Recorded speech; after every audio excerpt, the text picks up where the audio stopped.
This is day 2 of a 30-day YouTube challenge, and today's Sunday, just got a haircut, and I'm about to take 30 shots, or try to make 30 shots.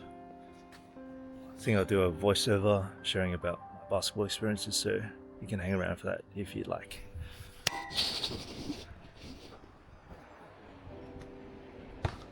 I'm shooting here at church. It's the courtyard at church, and it's a ring that a group of us got together and crowd-funded and also installed together.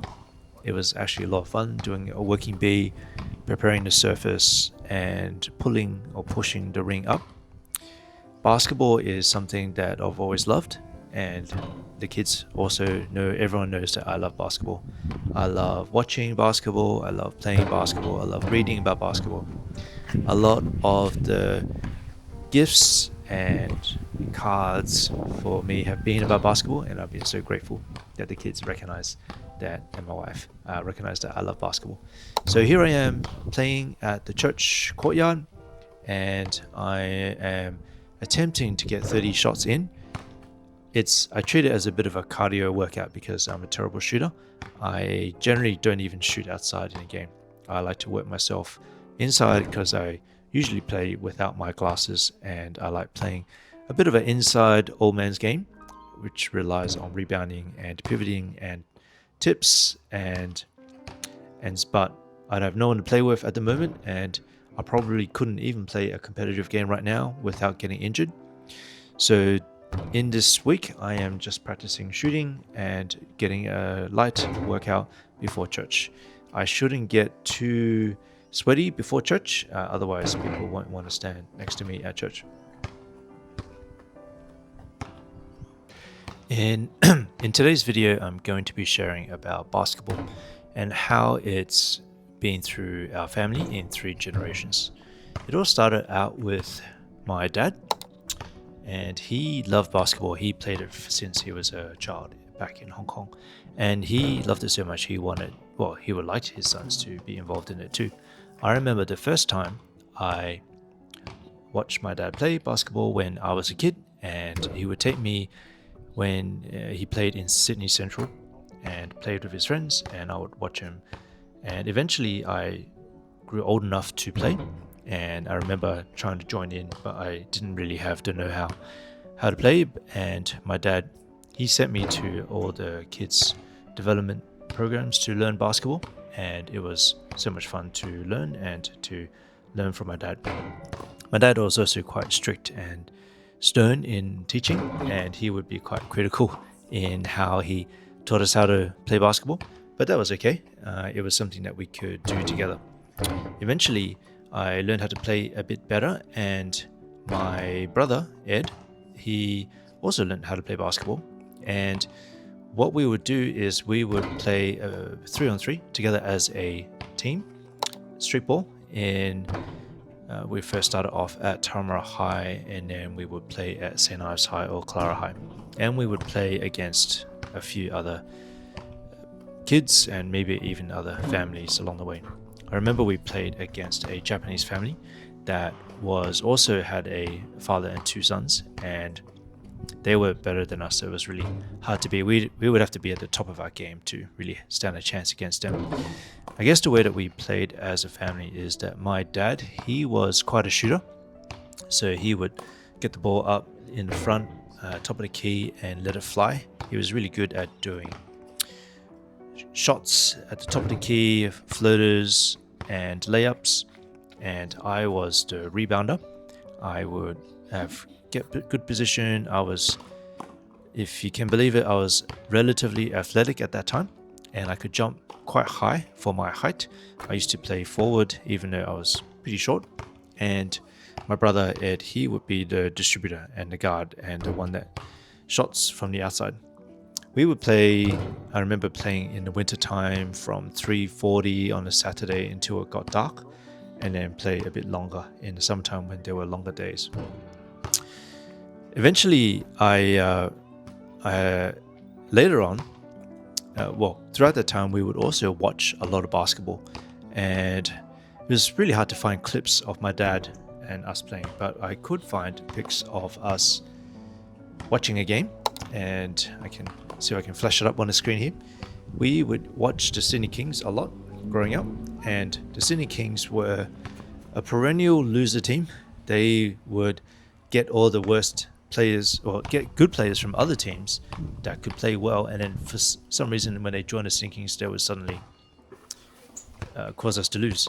I remember awesome players like Greg Hubbard, or even some awesome imports that naturalized that when they got to the Kings, we just couldn't win as much as other teams. There was one year that the Sydney Kings were awesome and they won the title. I think there was a player called Chris Williams that he could make every inside bucket against other players. He was just really good at positioning, and they were so good that they won the championship. And I remember watching that with my dad and thinking, this is a very one-off opportunity to see this going. Apart from playing and watching basketball,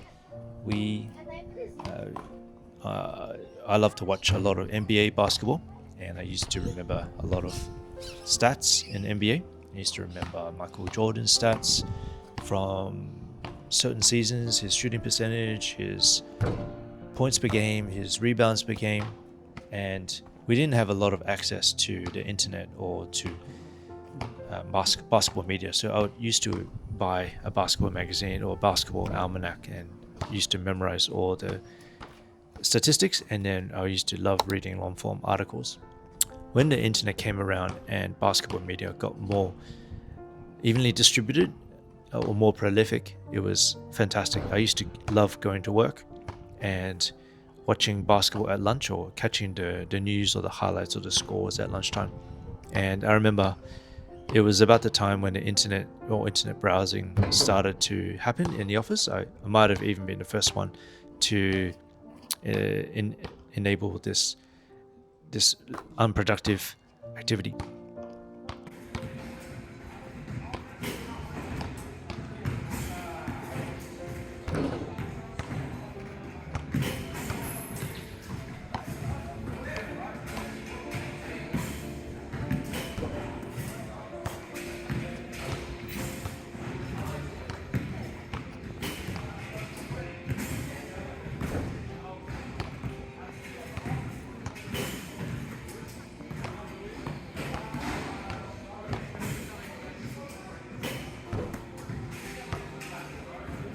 Nice.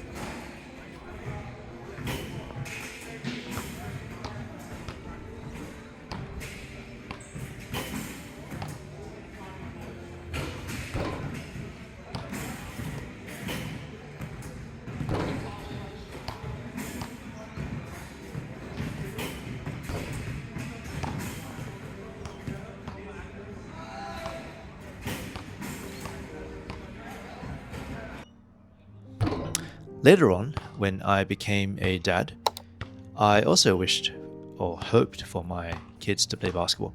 And early on, they weren't that interested in it, and it was okay. I used to still talk to them about basketball, and I used to just continue to play in the park whenever I could.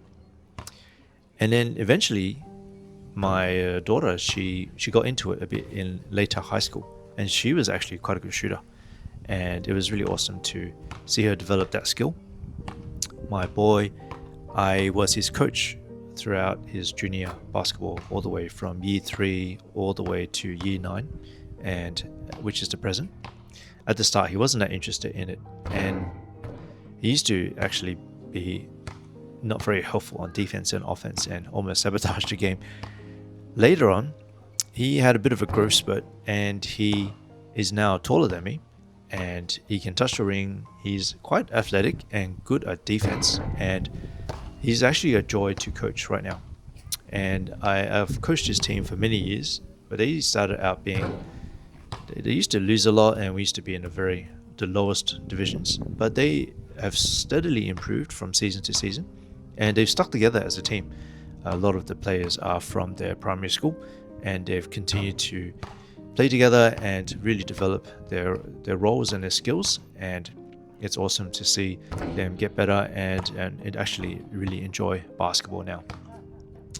So it's been fun to have three generations in our family play basketball. My dad, I used to always look up to when he played. Then we played together, father and sons, and now even grandkids. And it would have been good for my dad to see all three generations. And I'm sure that if he was here today, that we would be playing a game of intergenerational basketball. Yeah, just made 30 shots. Oh yeah. Hello.